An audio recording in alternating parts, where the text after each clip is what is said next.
Жәннатқа барсақ, бәріміз құрдас боламыз.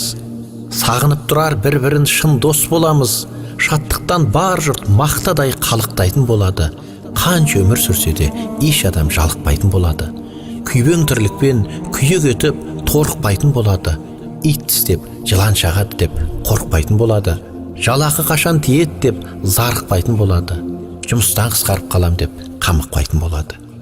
Өсем деп онда ешкімге пара бермейсің. Жер мен үй сұрап әкімге бара бермейсің. Кигеніміз жібек, ыдысымыз алтыннан болады. Ыстық суықсыз ауа райы салқыннан болады. Ләззаттан балғып, бақыттан балбырайтын боламыз. Көркіміз күнде нұрланып, албырайтын боламыз. О жақта бүгін көргенің ертең болмайды. Бұ жақта ешкім ондағыдай көркем болмайды. Жақпайтын тамақ жеп онда ішің ауырмайды. Халуадан асап жесең де тісің ауырмайды. Мың жүзім дәмі бір-біріне ұқсамайтын болады. Мезетіп адамдар бір-бірін қыстамайтын болады. Жан ұяның ойлап жағдайын жасып жүрмейсің. Қарызданып қалып біреуге қашып жүрмейсің. Ондағы өмір ешқандай сынақ болмайды. Не істедің, неге өйттің деп сұрақ қалмайды. Ондағы шаттық жалауы құлап қалмайды. Шайтан жоқ онда, бөгдәйел ұнап қалмайды.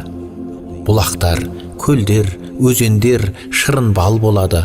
Бұлбұлдар әні сүйкімді шырылдар болады.